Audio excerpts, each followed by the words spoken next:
Hi friends, welcome to my channel. ನಾನು Khushi vlogs ಇಂದ. ಎಲ್ಲರೂ ಹೇಗಿದ್ದೀರಾ? ಎಲ್ಲರೂ ಚೆನ್ನಾಗಿದ್ದೀರಾ ಅಂತ ಭಾವಿಸ್ತಾ ವಿಡಿಯೋ ಶುರು ಮಾಡೋಣ. ನಾನಿವತ್ತು ಕ್ಯಾರೆಟ್ ರವೆ ಉಂಡೆ ಮಾಡ್ತಾ ಇದ್ದೀನಿ. ನಿಮಗೆಲ್ಲರಿಗೂ ಇಷ್ಟ ಆಗುತ್ತೆ. ತುಂಬ ಹೆಲ್ತಿ ಮತ್ತು ಟೇಸ್ಟಿಯಾಗಿರುತ್ತೆ ಕ್ಯಾರೆಟ್ ರವೆ ಉಂಡೆ. ಯಾರಿಗಾದ್ರೂ ಇಷ್ಟ ಆದರೆ ಒಂದ್ಸರಿ ಟ್ರೈ ಮಾಡಿ ನೋಡಿ, ತುಂಬಾ ಚೆನ್ನಾಗಿರುತ್ತೆ. ಇದಕ್ಕೆ ಬೇಕಾದಂಥ ಇಂಗ್ರೀಡಿಯೆಂಟ್ಸ್ ತೋರಿಸ್ತಾ ಇದ್ದೀನಿ ನೋಡಿ. ಒಂದು 4 ಕ್ಯಾರೆಟ್ ತುರ್ಕೊಂಡಿದ್ದೀನಿ.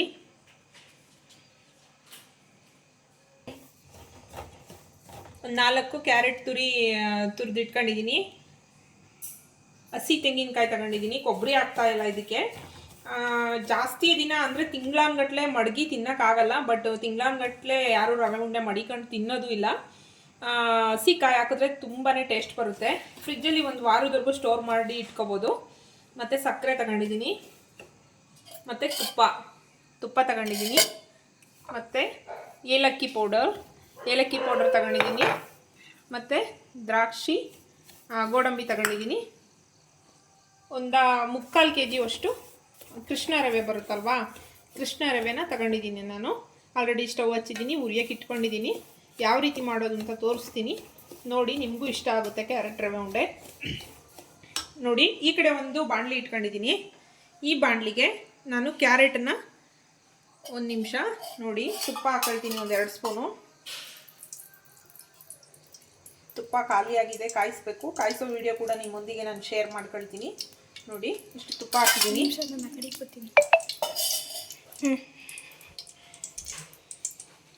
ತುಪ್ಪ ಹಾಕಿದ್ದೀನಿ. ತುಪ್ಪದಲ್ಲಿ ಈ ಕ್ಯಾರೆಟನ್ನು ಫುಲ್ಲು ಹಸಿ ವಾಸನೆ ಹೋಗೋವರೆಗೂ ಚೆನ್ನಾಗಿ ಫ್ರೈ ಮಾಡ್ಕೊಳ್ಬೇಕು. ಅಂದರೆ ಫ್ರೈ ಅಂದರೆ ಹಸಿ ವಾಸನೆ ಹೋಗೋವರೆಗೂ ಹಿಂಗೆ ಮರುಗಿಸ್ಕೊಳ್ಬೇಕು ಅದನ್ನು, ಕ್ಯಾರೆಟ್ ತುರಿನ. ಈ ಕಡೆ ರವೆ ಹುರಿತಾ ಇದ್ದೀನಿ, ಆ ಕಡೆ ಕ್ಯಾರೆಟ್ನ ಇಟ್ಕೊಂಡಿದ್ದೀನಿ.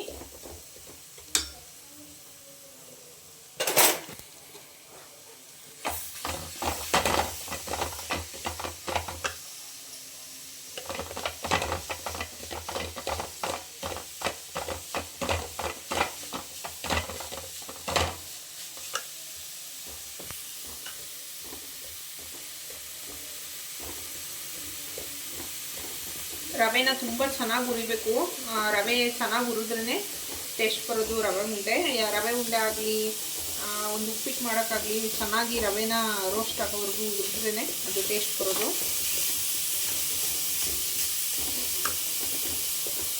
ಯಾವುದೇ ರೀತಿ ಹಾಲು ಆಮೇಲೆ ಪಾಕ ಮಾಡ್ತಾರೆ ರವೆ ಉಂಡೆನ. ಪಾಕ ಸೇರಿಸ್ತಿಲ್ಲ, ಏನಿಲ್ಲ. ನಾನು ಹಾಲು ನೀರು ಏನೂ ಸೇರಿಸಲ್ಲ, ಹಾಗೆ ರವೆ ಉಂಡೆ ಮಾಡ್ತೀನಿ. ನಾನು ಮಾಡೋ ಅಂಥ ಮೆಥಡು ನಿಮಗೂ ಕೂಡ ಇಷ್ಟ ಆಗುತ್ತೆ. ಕ್ಯಾರೆಟ್ ರವೆ ಉಂಡೆ ತುಂಬಾ ಟೇಸ್ಟಿಯಾಗಿರುತ್ತೆ. ಕ್ಯಾರೆಟ್ನ ತುಪ್ಪದಲ್ಲಿ ಹೀಗೆ ಚೆನ್ನಾಗಿ ಮರುಗಿಸ್ಕೊಳ್ಬೇಕು. ಅದು ಕಲರ್ ಕೂಡ ಚೇಂಜ್ ಆಗುತ್ತೆ. ಆರೆಂಜ್ ಇರೋದು ಎಲ್ಲ ಅದು ಹಸಿ ವಾಸನೆ ಹೋಗೋವರೆಗೂ ನಾವು ಹಿಂಗೆ ಫ್ರೈ ಮಾಡ್ಕೊಳ್ಬೇಕು ತುಪ್ಪದಲ್ಲಿ.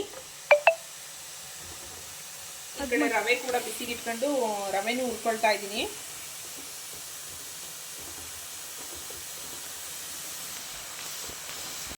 ನೋಡಿ, ಒಂದು 5 ನಿಮಿಷ ನಾನು ತುಪ್ಪದಲ್ಲಿ ಚೆನ್ನಾಗಿ ಮರುಗಿಸ್ಕೊಂಡಿದ್ದೀನಿ, ಕ್ಯಾರೆಟ್ ಹಸಿ ವಾಸನೆ ಹೋಗೋವರೆಗೂ. ಇದಿಷ್ಟು ಸಾಕು. ಇದನ್ನು ಸೈಡಲ್ಲಿ ಇಟ್ಕೊಳ್ಳೋಣ. ಇದನ್ನು ಮುಂಚೆ ಬೇಕಿದ್ರೂ ಮಾಡ್ಕೋಬೋದು. ನಾನು 2 ಕಡೆನೂ ಒಲೆ ಇತ್ತಲ್ವ, ಕಾಮನಾಗಿ 2 ಕಡೆನೂ ಇದ್ದೇ ಇರುತ್ತೆ, ಮಾಡ್ಕೊಳ್ಬೋದು. 2 in 1 ಆಗುತ್ತೆ. ನೋಡಿ, ಈ ಕಡೆ ಈಗ ಇಲ್ಲಿ ರವೆ ರೆಡಿಯಾಗಿದೆ, ರವೆ ರೋಸ್ಟ್ ಆಗಿದೆ. ಇದಕ್ಕೆ ನಾನು ಸಕ್ಕರೆ ತಗೊಂಡಿದ್ನಲ್ಲ, ಸಕ್ಕರೆನ ಹಾಕ್ಕೊಳ್ತಾ ಇದ್ದೀನಿ.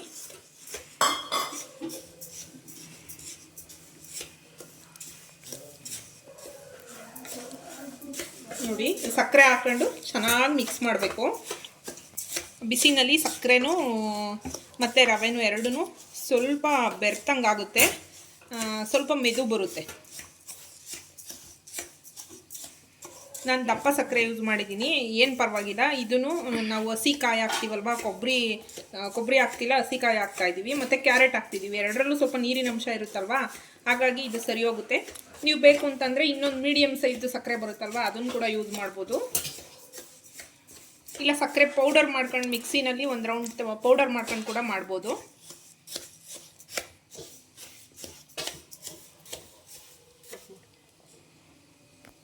ನೋಡಿ ಆನ್ ಮಾಡಿದ್ಯಾ? ಇದಕ್ಕೆ ಏಲಕ್ಕಿ ಪೌಡರ್ ಸೇರಿಸ್ತಾ ಇದ್ದೀನಿ ಈಗ. ಏಲಕ್ಕಿ ಪೌಡರ್ ಸೇರಿಸ್ಬಿಟ್ಟು ಚೆನ್ನಾಗಿ ಮಿಕ್ಸ್ ಕೊಡಬೇಕು.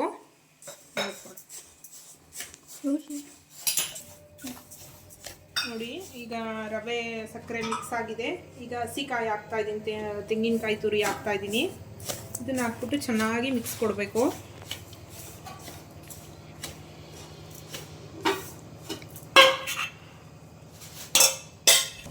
ನೋಡಿ ಕಾಯಿ ತುರಿ ಹಾಕಿ ಚೆನ್ನಾಗಿ ಮಿಕ್ಸ್ ಕೊಟ್ಟಿದ್ದೀನಿ.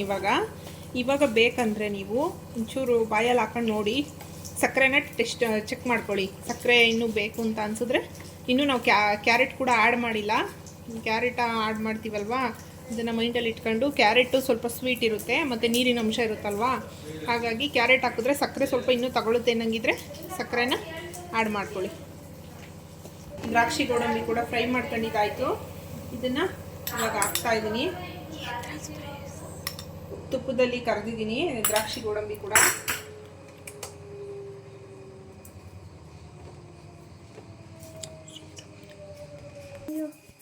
ನೋಡಿ ಕಾಯಿ ಮತ್ತು ದ್ರಾಕ್ಷಿ ಗೋಡಂಬಿ ಎಲ್ಲ ನೀಟಾಗಿ ಮಿಕ್ಸ್ ಆಗಿದೆ. ಇವಾಗ ನಾನು ಕ್ಯಾರೆಟ್ ಆ್ಯಡ್ ಮಾಡ್ತಾ ಇದ್ದೀನಿ.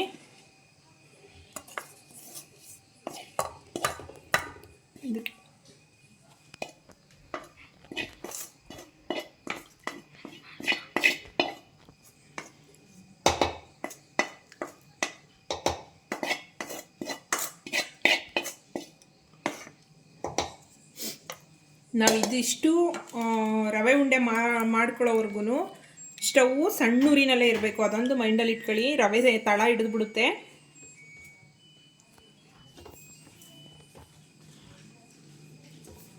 ಇದನ್ನೆಲ್ಲ ನೀಟಾಗಿ ಮಿಕ್ಸ್ ಮಾಡ್ಕೊಳ್ಳೋಣ. ಆನ್ ಮಾಡಿದೆ ನೋಡಿ ಎಷ್ಟು ನೀಟಾಗಿ ಮಿಕ್ಸ್ ಆಗಿದೆ. ಇದಕ್ಕೆ ನಾನು ಯಾವುದೇ ರೀತಿ ಹಾಲು ನೀರು ಏನೂ ಆ್ಯಡ್ ಮಾಡಿಲ್ಲ. ಹಾಗೆ ಹಸಿಕಾಯಿ ಮತ್ತು ಕ್ಯಾರೆಟ್ ಹಾಕಿ ಕ್ಯಾರೆಟ್ ರವೆ ಉಂಡೆ ಮಾಡಿರೋದು.